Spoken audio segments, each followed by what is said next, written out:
All righty, and we are live. Usually I waffle for about 5 to 10 seconds to get everybody a chance to get in. Because, computers, sometimes you have to click on the right link. But as people join in, thank you all so much for joining us. Virtual one more page space for tonight's event with Mona Shroff and Cara Bastone. For their new books. They both came out today. We're very, very excited. Then There Was You is Mona Shroff's new book, and Flirting with Forever is Cara Bastone's new book. And they both sound amazing. I can't wait to hear what y'all have to say tonight. And for all of you joining us, hello. A couple of technical notes about how this is going to work. I'm going to disappear here in a minute, and then Mona and Cara will take it away.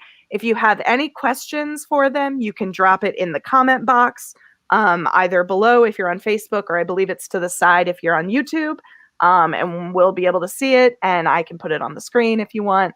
We're very fancy here. And I will also drop buy links if you haven't bought your copies of their books yet. We are getting signed book plates from Cara, and because Mona is local, she can personalize your books.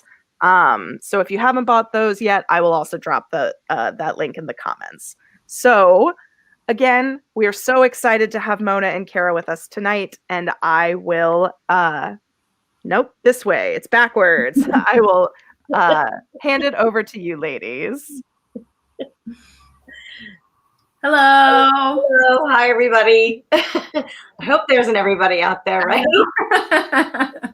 Anyways, hello, Mona. It's just you and I. It's nice to see you again. I think we met back in the summer doing an event together. And then we found out we had the same release day. Yes, it's true. And I was as enamored then as I am now with your like gorgeous Beauty and the Beast-esque library. It's very cool, right? It is one of the things that we splurged on when we first bought the house was with the ladder and the whole thing. And I do mean splurge, but it's worked out very nicely, and I love having this space. And it worked out nice because we're doing all our stuff virtually these days. Yeah. So I have sort of an appropriate background. So how has your release day been? Oh gosh, I mean, you know how it is where it's such an intense energy to be doing it all online, where it sort of feels endless. Like the party never stops in both a good way and a like exhausting way. But I'm just thrilled, and this book is so like near and dear to my heart, and I'm just thrilled that it's out in the world. What about you? How's it been for you? It's been, I think, so this is only my second release. Yeah, it's been great. Like it's mostly on my phone, which is interesting. Mm-hmm. And we were talking before we started that it's more exhausting than you would think. But in a great way, in a good way. I'm so touched and warmed by the support that I'm getting and the excitement that I see out there for what I consider to myself to be still a new writer, and so I'm really excited to see it. So it's exhausting in absolutely the most delicious way, and so I wouldn't change it. Should we talk a little bit about our books? We decided beforehand that we might do a reading at the end, but should we talk a little bit about what we wrote? Absolutely, take it away. Oh, okay. So this is my second, and it is not. It's a standalone, so you don't have to read the first one to read this one, but I would love for you to read the first one too. This book, I think, is, I was trying to sum it up earlier today, and I really think it's about hope. Daniel and Annika are two people who have had very horrible things happen in their lives, and they are struggling with them, as anybody would.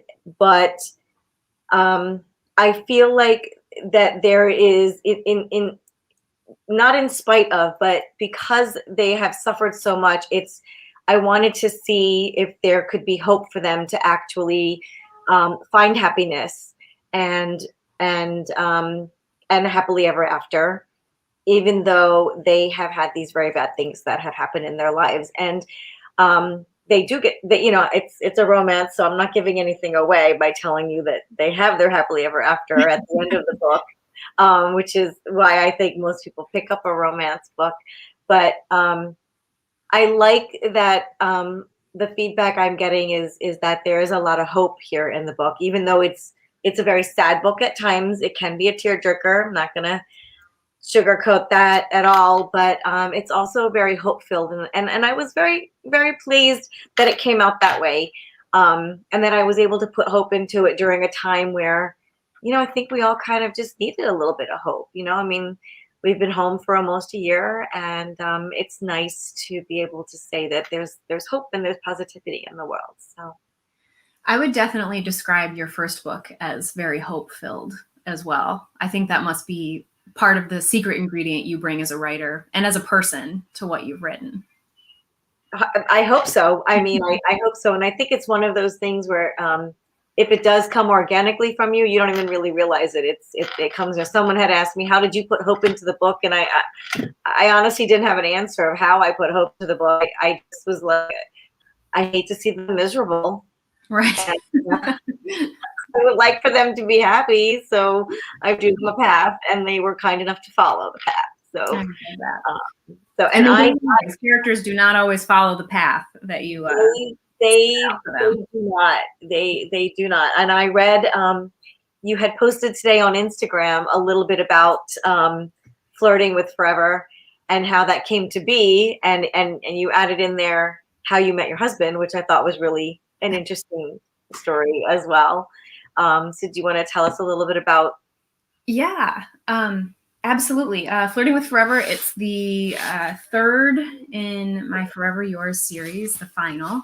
And it is definitely a story about first impressions and misunderstandings and misconceptions, and the ones you hold on to and the ones you let go and the ones that ultimately you have to shove aside to be able to really get to know someone. And that's what Mona was referencing is the two characters in here. Like the book starts with just an absolutely terrible first date with the main male character, like really putting his foot in his mouth in a way that later gets kind of clarified, but it's just really awful in the beginning.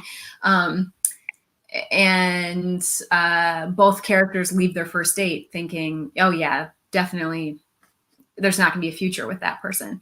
And that's pretty much what happened with my husband and I as well. Nothing dramatic. It wasn't terrible. We just like kind of walked around and were like, no, and I don't think that's not my one. And it took a while. It took about a year of us being in the same orbit and friends for us both to realize that who we thought we'd met that first day, there was a much more nuanced and complicated person, which is also what happens in this book. So that probably was the source material that I was pulling from somewhere deep in my heart, though the characters are very different from my husband and I, although his name is also John. now that I mentioned that. Now that you mentioned that, yes, that we kind of like, yeah. But I think we do bring I mean, I think for the story to feel authentic, I think we do bring a little of ourselves to everything that we write. Otherwise it wouldn't be believable. And it's not necessarily, and I don't think it's in any way autobiographical. I just feel like we bring our experiences and maybe, like you said earlier, a little bit of who we are to our writing, and that's what makes it so enjoyable.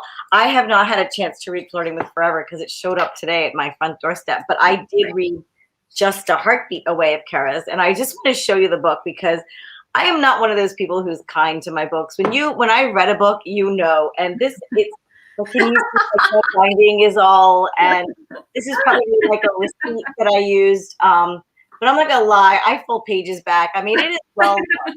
I did read this, and I did. Oh, it warms my heart.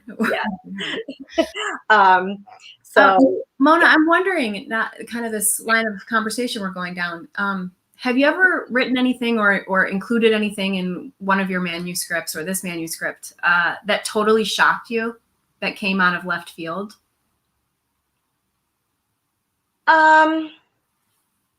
Like that didn't really happen? or that Well, I guess that we're talking about, like, you always put a bit of yourself into your books. Mm-hmm. And I'm wondering if that means you know what's going to happen next, or if your characters surprise you, or if plot points develop unexpectedly. I don't know that it's not like I don't know what's gonna, I mean, there's plenty of times in my books where I don't know what's gonna happen next, and that's the hardest part of it for me. And it didn't surprise me. So in this book, And Then There Was You, I do, one of the tougher things that I do deal with is some racist activities. And, you know, to be completely honest, both of the main things that happened in there actually happened to my daughter. Oh, wow. And what happened was, I was in the middle of, I was writing this, and I was already in like my own edits, right? Like I think it'd been through a couple of, like, a beta read, and I was going through the beta reads, and these things happened to my daughter, and I was so angry that I really didn't really know what to do with that. You know, I was angry on her behalf. I was angry that it happened. I was angry that it was still happening. And so I didn't know what to do with it. And so it just felt, Annika is a teacher, and my daughter is studying to be a teacher. And so it just felt natural to put those things into the books, but they were put in later, not after I'd handed it in, but really almost right before I did, like maybe within like 6 weeks before I was ready to hand it into my editor. I was like, yeah, no, I'm going to have to work a little harder, because these incidences are going to go into this book, because I don't know how else to process what is happening right now. And I do think it made the book better. It gives you some more things to deal with. It's already a heavy book. It's a slightly heavier book. And that made it maybe a little bit heavier, but it helped me to process it. So I don't know if that maybe doesn't answer your question, but that's something that came like directly out of my life that I did put in there. Sometimes things come out that surprise me, but it's more like, I thought that when Daniel and Annika broke up, I thought I was going to bring them back in a certain way. And when I tried to do that, Annika started saying things that made no sense. I was like, okay, she's never going to go back to him. That. So I don't know what's going to happen now. We're going to have to figure this out, right?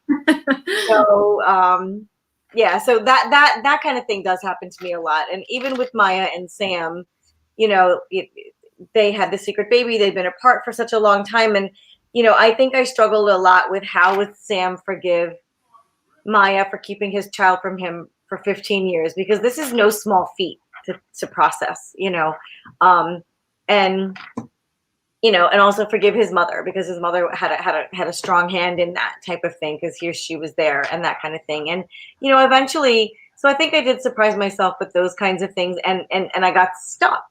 But then and I think if you're stuck, I think I had seen when I was a very, very new writer, I went to a lecture, and it was Eloisa James giving the lecture that day. And one of the things she said was, if you write yourself into a corner, like, you don't know how it's going to end, neither will your reader. And that's really good. But Wow. you just figure it out.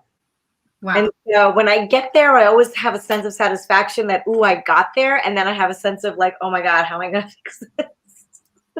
So I don't know if you have that kind of thing, or if you pull things from your life, like surprisingly, like maybe you didn't realize you named your main character John, and it is technically John with an H, and he doesn't have an H in his name. So to be fair, when I was typing it, I never once like even really thought about it being the same name. But now that I'm talking about it a lot, it's a really familiar name to me. You know, I think for me, a lot of times I take inspiration on a specific character from people in my life. And so it often surprises me when those characters don't end up acting the way the people I modeled them after might act. They end up taking on a life of their own. And I think that's it's an interesting feeling because I feel like, oh gosh, I might not have a plan anymore. You know, I don't know. This is a surprise to me. I don't know exactly where this character is taking this. Right. But I think that's also what you were saying with the Eloisa James workshop, that I don't know what's going to happen. And so I think that that translates to a reader not necessarily knowing what's going to happen either. Right. But those things happen in like small moments of dialogue for me, mostly like plot wise. I mean, I don't have a lot of grand plots. And if maybe that's a challenge for me in the future, is to like write some really great classic, like cliffhangery, huge plot moments. I should probably work on that a little bit. But yeah, no, my surprises come from small moments where I'll realize, oh, that character is able to be empathetic here, and I haven't predicted that, but I guess it makes sense with their character arc and all that. And so it's always kind of a relief and a little bit scary because you have to let go of control, but also fun when they're strong enough to take on a life of their own. And I think I think you just hit the nail there. I think that's what I found when I was writing, particularly Daniel or actually even Sam and Maya, that they were able to basically come together because they were grown-ups and they were strong people. And you're not looking at sort of the pettier things that keep people apart, and they were able to look past that. And so they were stronger than I actually thought that they were. And that's how they were able to bring themselves. I was able to get them to come together. And I will say this, the way that we're talking about our characters, when I was like, you know, I'm still a new writer, but like when I didn't have 3 manuscripts that I'd written already, and I would listen to authors talk about how their characters weren't doing what they wanted, I will tell you, I was like, I just don't understand that. Like, didn't you write that? And now I totally get it, because I was like, what are you people doing? Yeah. We're supposed to do that. And I also have like a Word doc of, it's like my graveyard, where all of these things that I really, really wanted the characters to do or say, but it just didn't work. It just didn't make sense, but I like can't bring myself to delete it. So I just copy and paste it over here, and it lives in this little document on my computer. I have that same document. It's the miscellaneous. Yep. Things, that you know, and particularly with my first book, because I was writing that like not on contract, right? Like I didn't have an agent or anything. That was the first book I wrote, and so I wrote that thing for like 6 or 7 years. Wow. I was agented, and then I could, you know, and it was like 110,000 words. So I have a lot of stuff that I cut out of that book. It ended up being around 90. That, I mean, and a lot of it's just inexperience, right? Like, you know, you don't need certain scenes, even though they're fun, if they're not really doing anything, you don't need them there. And that to me represents like such a huge learning curve, which I love to see. I like seeing, like, I like being able to sit down and be like, I don't make those mistakes anymore. Like, I'm asking myself those questions as I'm writing, like, is this really doing anything, or is this just fun? And sometimes I'll write it just because it's fun, because you never know, they're going to do something. Right. They could do something in any case. So, how long did it take you to write the second manuscript? So my contract, when I got my first contract, it was for both books. So it was for the first one, and then whatever else I was writing. And then I sent that proposal out. I do feel like I still wrote, I had already started writing it even before I had an agent, because I kind of hit this point with Sam and Maya that I was like, I don't know what to do with this anymore. And so I started writing that second one. So I think maybe in total, maybe like 3 years, because I was writing it before I was agented. And, you know, publishing can be slow. So, you know, I got my contract in 2018, and the first book didn't come out until 2020. Right. And I was doing edits and everything for Brittany at that point. And then I also still working on Daniel and Annika. So maybe 3 or 4 books. So the third manuscript, which I just handed in December, that was probably the one. Thank you. That's probably the one I wrote like solidly on contract. Okay. Set up a proposal, got a contract, and had to knock it out probably in about 8 months.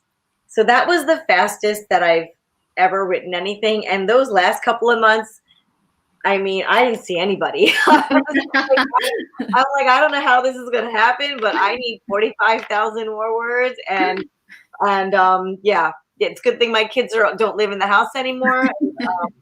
My husband could be with the dog. I'm like, just get whatever, take out like whatever you feel like eating today, because yeah.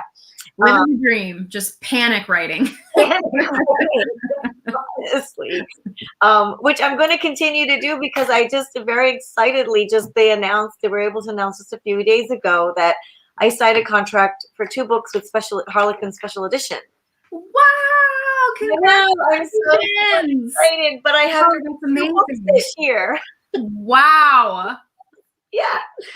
Plus edit the other one and promo this one. Yeah. So it's the writer's career that I wanted. It's starting to take off, and I'm really so excited about it, but it's going to be very challenging. And am I up to it? I don't know. Let's find out. Let's talk in a year. Let's see where we are. So all 3 of the books are coming out in 2022. Wow. Is what we're hoping for right now. So it's very, very exciting, but it's very, very, oh my God. Yeah. Yeah. Especially when you're standing at this vantage point and you've got the whole thing stretching out in front of you. It can be a lot. Right. So we have some comments here. There is a Brian Connolly wrote Bucks County represent, and I am from Bucks County. That is where I grew up in Pennsylvania. So I'm super excited to see that. We just have a few comments. I'm just going to, oh, wow. And our websites are up. Janet King says, hi, Cara. Samantha's been looking forward to this all day. Kat Klein has been on here quite a bit, and she says, hi, you awesome writers. So thank you. We're open to any questions if anybody has questions. So one of the questions we had talked about before was, you had asked if we do it, if there's any traditions. Like, do you have any tradition? How many books do you have out? Let's start with that. How many, like? Okay, so this is my 3rd print book out. Mm-hmm. I also have the first in a series of 3 Audible originals. So it's, they're out, but they're audiobook only. Mm-hmm. And although I'll say that the experience of releasing them into the world is very, very similar to a print book. But yeah, so let's see, the first one came out in July. And so I've had all of them come out from July to January. I did not know that you were a 2020 debut as well. Yeah. Yeah. Oh, I thought you were.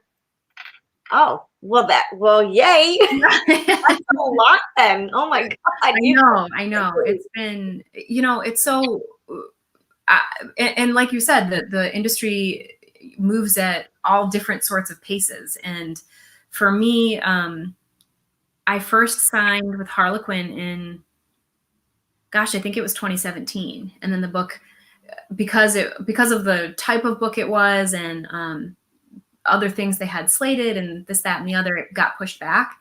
And so it didn't come out until 2020. Mm-hmm. And so I had everything completely tied up in a knot before the first one even came out. For all 3 books, they were completely done. Mm-hmm. And so for me, I thought, okay, I understand what being a writer is. This is it. You sit with your computer and you work at it, and then you send it for edits, and then you parlay with a copy editor, and then you're choosing cover art. Like, I thought I knew. And then the book started coming out, and I was like, oh no, I need an entirely new skill set fast. Right. And I've never done, your first book came out in the real world, like.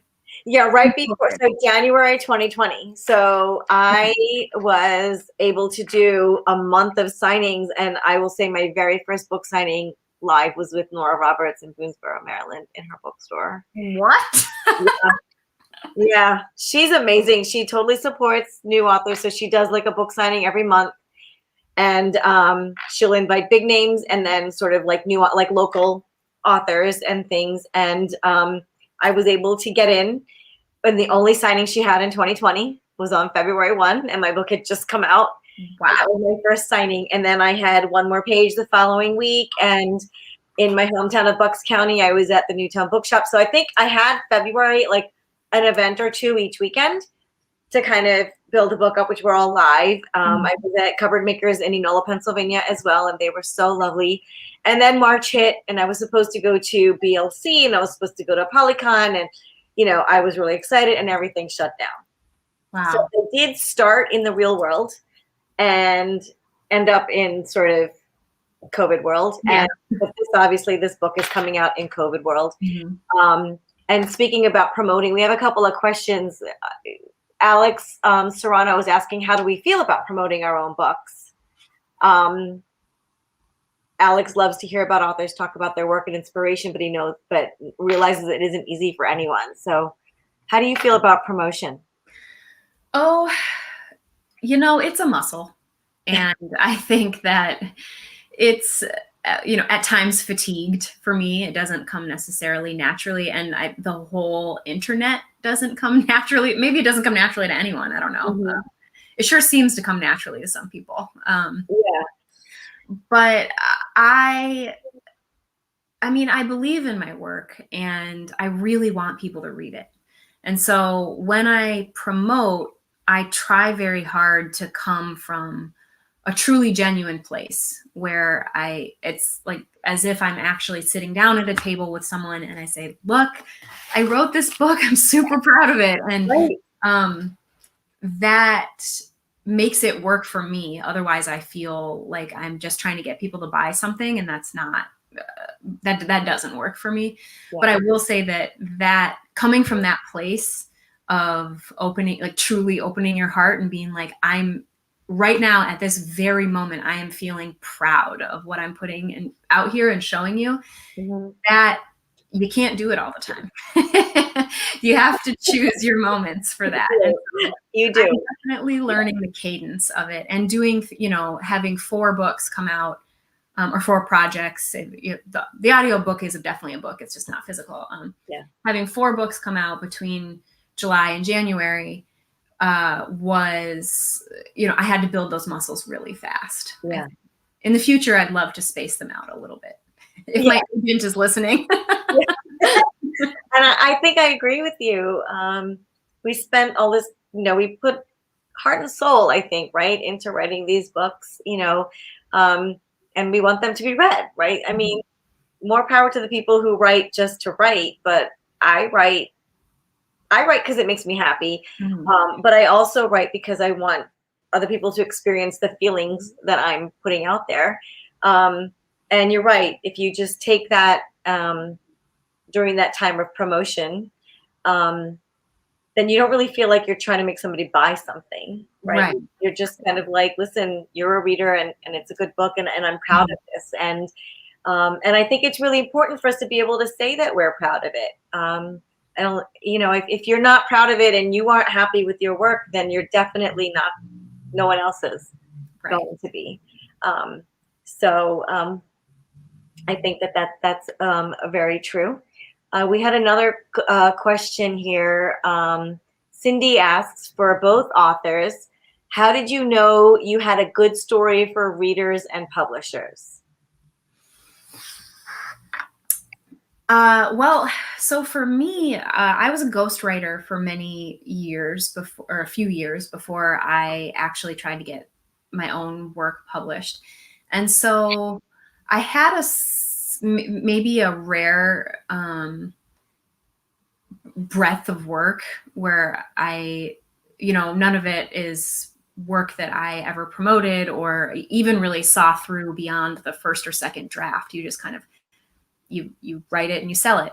But I'd written so many different kinds of stories at that point that I understood, I guess, I understood the moments when I was writing, when I recognized the responses in my own self for when something was getting really good. I'd be like starting to, I didn't want to stop, and I'd be laughing, or I'd be tearing up, or whatever it is, all different sorts of reactions. And I thought, okay, this is the good stuff right here. Mm-hmm. And my very first book that I wrote under my own name, Just a Heartbeat Away, that was right from the beginning. I felt that feeling that I like this. There's nothing wrong with this. I'm really liking it. And I felt that feeling right from the very beginning. And that was the first book I thought, okay, I don't want to sell this for a flat fee. I want to see this one through to the end. Right. And, but the other answer is that you don't know if it's a good story until, in your heart, what you can be proud of what you did, but there's a lot of rejection in the industry. And if you are, I'm wondering if maybe Cindy is an aspiring author. And when you're starting out, you have to be ready for someone to say either no thanks, or maybe if we could change this half of the book, or whatever it is. Yeah. And sometimes you turn it into someone and they're like, wow, double thumbs up, let's do it. But it's intuition and hope, I guess, that you have a good story. I think so too. I think it does go back to just believing in what you've written. I think that there are some authors, and I don't know if they're experienced authors or not. I think there are some people who, quote unquote, write to market. So they will research and investigate the market and see what people are reading right now. And they're able to write to that. So for example, if vampires are really big, then they'll write like a vampire story. Or if, zombies are big, they can do that. I'm not one of those people. I'm literally writing the stories that come to me. And they just come from real life, or from me saying, what if, so the first book I wrote was A Secret Baby. And, growing up Indian American, in this country, I was born here and everything, but honestly, like, one of the worst things I could have done, to come home and have to tell my mom I was pregnant without being married was probably like my biggest nightmare. And so I was like, okay, so what if that happens? And what if we make a book out of it? Let's see, what would go on here, and so that's kind of like, so that it's a little bit more organic that way. So I hope it was, I hope it's a good story. There was a lot of rejection. I think I famously stopped counting my agent rejections at somewhere around 40, there was more after that, before I found Rachel at Bookends, thank God. But I was willing to, I knew that was kind of part of the process. It wasn't great. I'm not going to say I did cry a lot at those times, but it just is what it is. And that's part of the reason I started writing the second book, because I said, well, if this story isn't going to be the one that sort of breaks me in, then maybe the second one will be, and let's just write that story and start with that. And in the meantime, I actually did get picked up by an agent, and then within a year I had a contract. So I honestly think that it's a good story. Do you like it? Do you get that feeling that it's good? Do you cry when you want the reader to cry? Do you laugh when, do you laugh? I do. I laugh at times and I cry at times. I've literally typed with like blurry vision because I'm crying. But I know that if that's the emotional reaction that I'm having, then that's the emotional reaction that I'm getting onto the page. And hopefully that's the reaction that the reader gets, if that's what's necessary at that time. So I don't know that there's like a solid way of really knowing. It's just, if you're a reader, I think that helps. And I think all writers are readers first. I know I am. And I feel like that's how we learn. Ben Sands had a question for both of us in both of these books. What's the story of a moment or a character trait from your life that inspired something in these books? For me, is truly communication. That the number one thing that I wanted to put in these books were like accurate representations of problem solving from the beginning to the end, even if it takes 15 pages of dialogue to get there, which is one of the reasons the book is like 105,000 words long. But that was truly, it's a core tenet to who I am and who my relationship with my husband, what exists there between us is full, complete communication. And to me, that's absolutely the most romantic thing, is being able to see each other. And you can't see each other if you're not communicating. And that 100% was, if nothing else happened in these books, I wanted a real conversation from beginning to end to take place. And I think I got there. Yeah, that's fantastic. I mean, I think that's so true. I feel like, and that real communication almost comes from like being friends ahead of time, you know, that friends to lovers trope there's a reason why it's a trope and why people love it so much, because Right. they do have that real communication. And I think that's so very important. And now I just want to read your book. So I have to write 3 books this year. It's gonna have to wait like an extra day or so. For me, I would go back to the incidences with my daughter. I mean, those were kind of something really big that happened in my life, and like I said, just to deal with it, I put it in my books. And I had my characters deal with it the way that, in a perfect world, how I would like the outcome to be. Actually, not the most perfect world, because I tried to keep it real. In a perfect world, like, people's minds aren't necessarily changed, but how we deal with things is what changes, right? Like how we deal with life.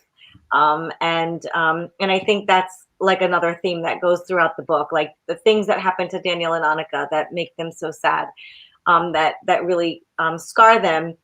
That won't change, but how they come to terms with it and how they deal with it does change. And I was very, very adamant when I was writing this book that while I do believe love conquers all, that they weren't going to be healed just by the fact that they fell in love with somebody. So, Daniel wasn't going to be better just because Annika was the perfect woman for him.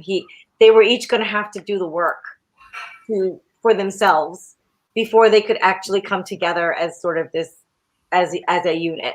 And I think that's a lot of where sort of their tension comes from, because it's not right until they have decided that they have dealt with things on their own, type of thing. So it's not like they're not riding off into the sunset and everything's perfect, right? It's they make a commitment to move forward. Oh, I love that. And I think that I truly think that is just the most romantic thing ever, is when someone works on themselves and they can come sit down at the table with their whole self. And to be able to do that over the course of a romance novel is really hard. You have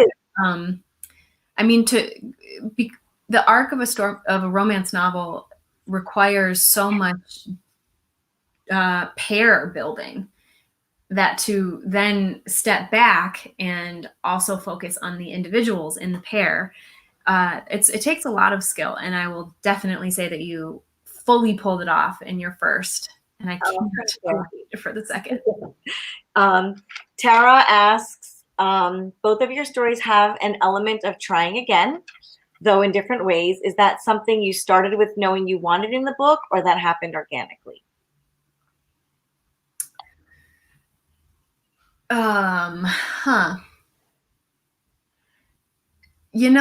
I think I thought of it more the flip side of the coin of faulty first impressions. And so if you're gonna if you're gonna go further with someone, then you ultimately have to try again with them to be able to fully understand what's really there. And I would definitely say that the ways in which they try again and their dedication to trying again definitely was not planned. That came as a lovely surprise to me. Fantastic. So You, Mona? I think I knew that they were going to have to try again, just because of what I just said previously, because they were going to fall in love without having done the work. And Daniel in particular was going to be like, now I'm fine, right? Because he's a man and men think they're fine. So in other words, like he deals with a lot of, it's not, so he does, his big wound is that he has lost a child. And what he has dealt with is sort of the men in his life telling him that basically his role is to just move on, is to just kind of tamp everything down and work. And he's like, okay, I'm doing that, so I should be fine. And we all know better. So that was something I kind of put in there on purpose. Now, them getting back together, that was more organic because, like I said, I didn't know how to get them back together. They kind of figured that out on their own. So I think in these stories, and even in my first book, that Sam and Maya coming together as grown adults, it's a choice that they're making, and I think that that's important. I think that's true in Cara's book too. Like your first book deals with an age gap, and I think at the end of it, it's sort of this choice that they're making to be together and try again and deal with whatever the external forces might be, but they're making a choice, and so I like it when these couples make it a choice to fall in love and be. I mean, they love each other, but they're not forced together, right? They're choosing love, and I love that. That's what I love about, I guess, maybe more modern romance, is that we are choosing love. We're not sort of victims to like, I love you, and so I have to be with you. I love you, and I want to be with you, and I'm choosing to be with you, and that's what I like about contemporary. Absolutely, especially as we're starting to trend toward more nuanced and emotionally available male heroes, where what you're talking about with, kind of deconstructing the horrible cage of masculinity that, doesn't even allow you to grieve for your child. Right. When we allow those moments to be really romantic and masculine, when you are emoting. I think that is that allows for choosing someone. I think in the past, like a lot of male characters are kind of like, I love you, and it's a prison, but I love you so much, so let's get married. And it's kind of like, well, I guess that's a compliment, but I'd rather you enjoy our relationship. To make that choice to be with me. Yeah, absolutely. And I tend to write more. Well, so the three men I have written so far tend to be more of like a beta as opposed to that alpha hero. Me too. Nothing wrong with an alpha hero. Love to read a good alpha hero, but organically, alpha heroes have never come out of me. Like I've never been able to write them. Like I'll start and I laugh because I'm like, that's so not believable. Yeah. Can't do that. I know. As a ghostwriter, I would get like my new project, and it would be like, the line description would be like something alpha hero, and I'd just be like, oh, okay, here we go again. Another one. I mean, there's people who do that alpha hero really well, and more power to them. And I love reading it. It's not right now. I don't think that's in my wheelhouse. The people who do them well are really able to make them unique and give them unique characteristics, which I think is the real appeal to for me for writing betas, is because there's a lot of ways to make someone emotional and open and willing to love. There's not that many ways to make someone like a total hard ass and, totally closed off and like borderline controlling. Those characters tend to end up kind of looking the same as one another, but there are authors that can absolutely do it well. Yeah, I don't think I'm one of them. I agree. I don't think I'm one of them either. Not at this point in any case. I don't see any more questions right now. Do you want to read from your book, Cara? Oh, yeah. Do you want me to go first? Sure. Okay, great. All right. So this is Flirting with Forever. I'm actually going to read an excerpt from the middle. The two characters that ultimately fall in love, spoiler alert, are Mary and John. And then, so Mary is totally sunshine. He's pretty grumpy, at least on the outside. And she has kind of at the last minute thrown together this big party for lots of different people in her life, most of whom don't know each other. And like all of the characters from the first and second book are in attendance at this party. Oh. And she is very surprised to see a different version of John than she's ever really seen before. And so it starts out, there's lots of toddlers and children at this party too. Starts out, she's talking to his best friend. Mary looked around for John, wanting to check and see if he was still nervous, and not finding him where she'd left him. She craned her neck and found him in the living room, sitting on an ottoman, but hunched forward over the coffee table where he and Maddie, like 8-9-year-old boy, where he and Maddie were chatting over a puzzle that Maddie had just started. Maddie loved jigsaw puzzles more than anything, and Mary always kept a few for him at her house. Apparently, he'd been able to rope a grown-up into helping him, his signature move. Don't worry about him, Richie said over Mary's shoulder. John generally finds the kids' table pretty fast at a party. Really? Mary laughed. Oh yeah, you should see him at his family's Thanksgiving celebration. He spends an hour or two coloring with like a billion of his little cousins, does a requisite half an hour playing hide and seek, eats dinner, does a few dishes, and then waves at the grown-ups on his way out. Mary looked back at John, a little mystified at this new information. Why? Richie shrugged. Family's really important to him, but small talk is not his thing. You two have been friends for a long time? Richie's hand toggled back and forth in the air. A few years. Really? Mary said in surprise. It seems like you've known each other your whole lives. Richie grinned. That's just John. Once he decides to get to know somebody, he really gets to know them. When I first got assigned to be his office mate, I thought, great, of course they pair me with this total buzzkill. But not 3 months later, I realized he'd become one of my closest friends. One of her neighbors caught Mary's attention, and the party unfolded from there. She loved the energy of a party. She loved watching the web of her life become more intricate and stronger as the people in it spoke and laughed and got to know one another. A few hours later, a group of them sat in Mary's living room, Mary perched on the arm of the chair where Finn was sitting. Jewel, who's like maybe 2-3 years old, Jewel was playing with some toys her parents had brought for her, piling plastic scoops of ice cream on top of one another and bringing them around for the adults. Yum, yum, Mary said, pretending to take a bite of the strawberry ice cream. Jewel smiled and nodded and prepared some for her mother and then for Via. She brought a pair of chocolate scoops over for John to try, where he sat on the floor, his legs stretched out and his drink in his hand. She held out the ice cream to John, who leaned forward and pretended to take a bite. A moment passed before he screwed his face up into a look of scowling disgust. That is the worst ice cream I've ever had in my life, he informed Jewel. He stuck his tongue out. Ugh.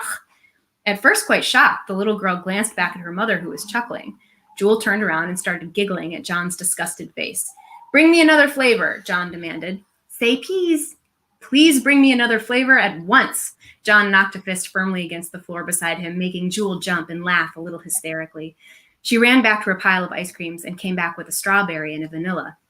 Again, John pretended to sample them, his face smoothing into almost a smile before he screwed it up in disgust once more. Ugh, this is terrible, awful. Who makes this ice cream? By now, Jewel was fully belly laughing, which made everyone who was watching the exchange laugh as well. She came back with pistachio in a bowl with a spoon. He sampled the ice cream, gave her a full smile, and then let his face dissolve into horror and disgust. That's the worst one yet. I want a refund. I demand to speak to the manager. Jewel was beside herself with giggles.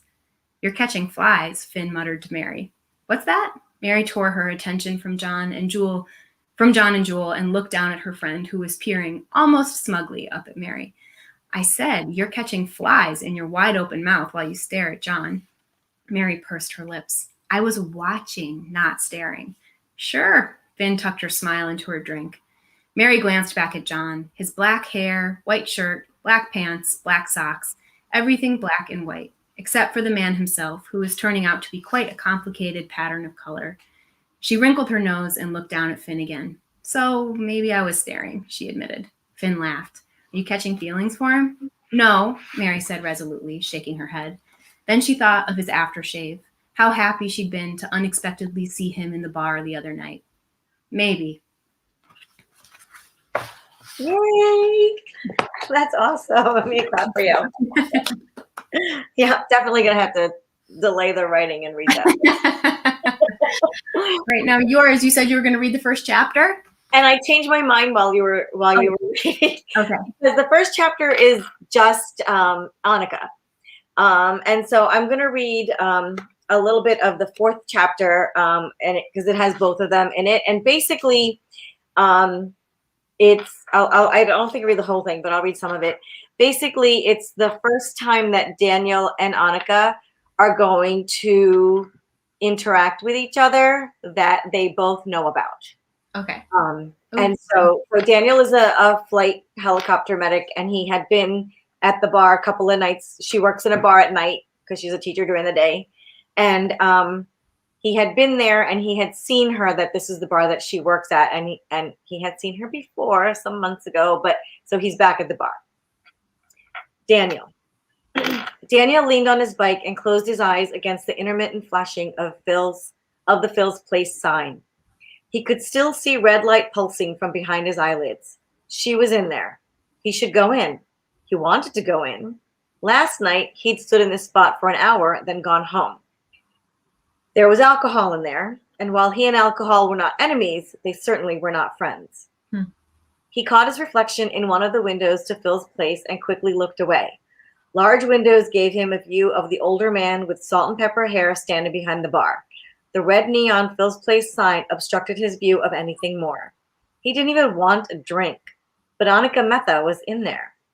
Jesus Christ, he didn't know what disgusted him more, his fear of a drink or his fear of facing a woman. What the fuck was wrong with him? Before he could think too much more about it, he grabbed the wrought iron door handle and pulled. A couple of scantily clad young girls, followed by a couple of very drunk young men, nearly fell on him as he opened the door. Much giggling ensued, and as Daniel pushed past them. Daniel braced himself for the stale aroma of old alcohol and the dank darkness typical of such establishments. He paused at the welcoming aroma of hearty food in the well-lit, simply appointed establishment. A piano in the corner caught his eye. He firmly ignored it. Phil's Place bustled, even at 9:30 on a Thursday night. The door jingled, announcing his entrance, but no one seemed to care. He found himself a spot at the bar and dipped his chin at the older man's direction. Must be Phil. He was expertly filling beers and nodded his acknowledgement. Daniel waited. He scanned the place, looking for that ponytail. Wouldn't it be just his luck that he came in on the day that she was off? But what if she was here? What would he say to her anyway? He should leave. If he told her how he knew her, it would only bring to the surface something she may want to forget. This was a bad idea. He turned on his stool and made to leave when a woman's voice called to him. Weren't you here the other night? Daniel turned to face mahogany brown eyes that were narrowed at him. The woman's lips were pursed and her brow furrowed with a question.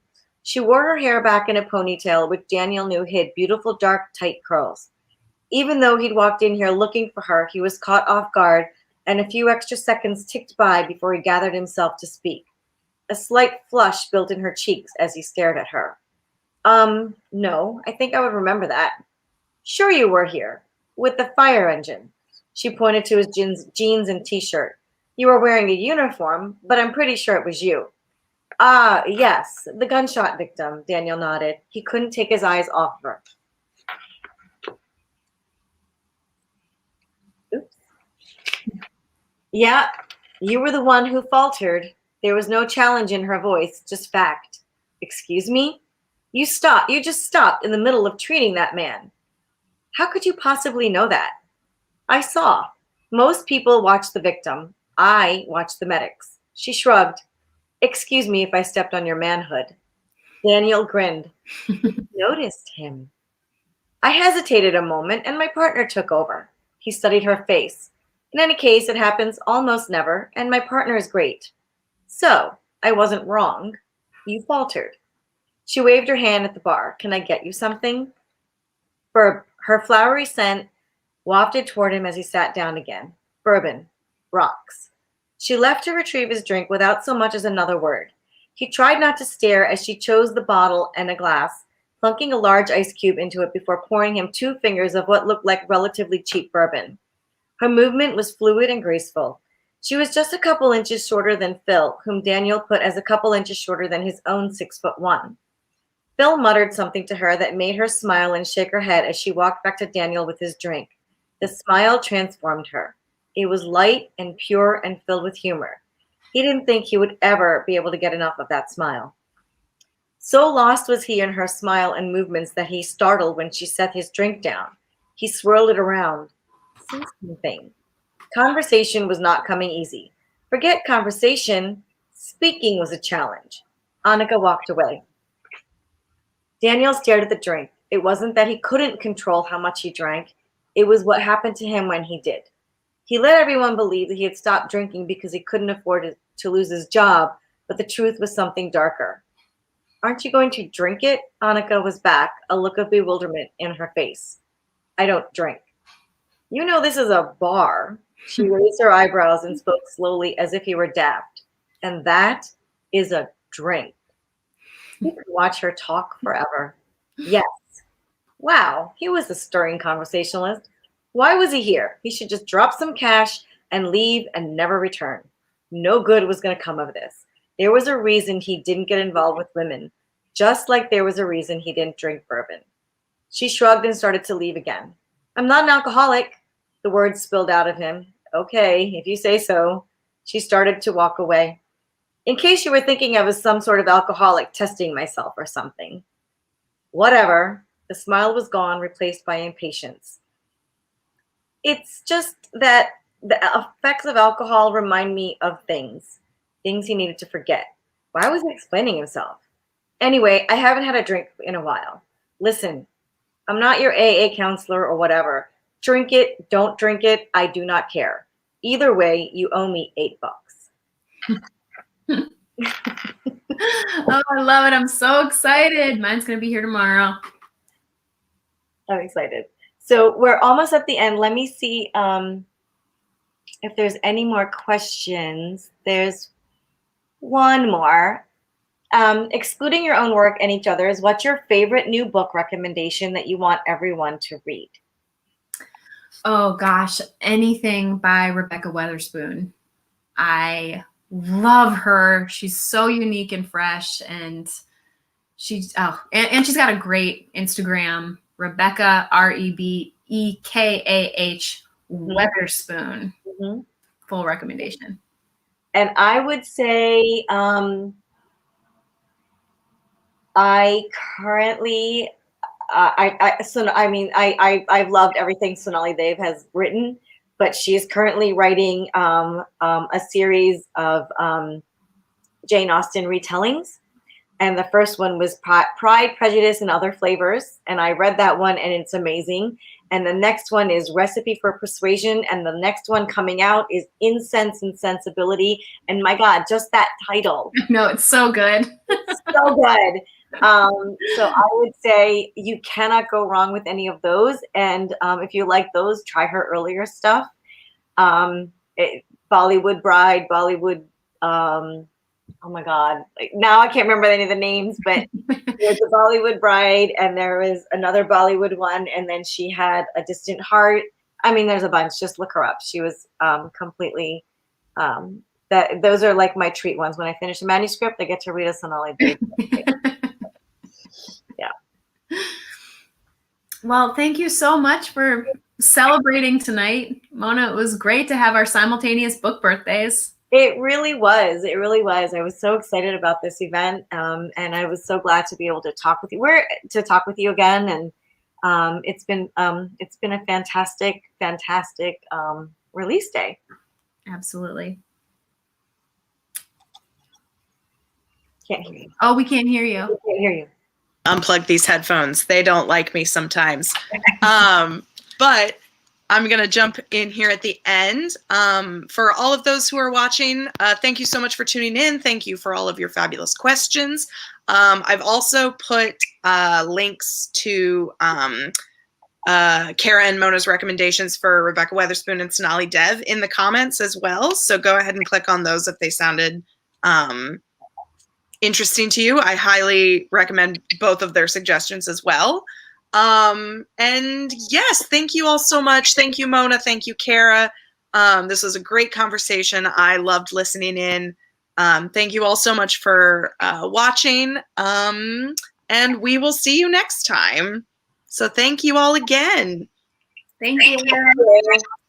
Good to Take care. end the Thank you so broadcast. much.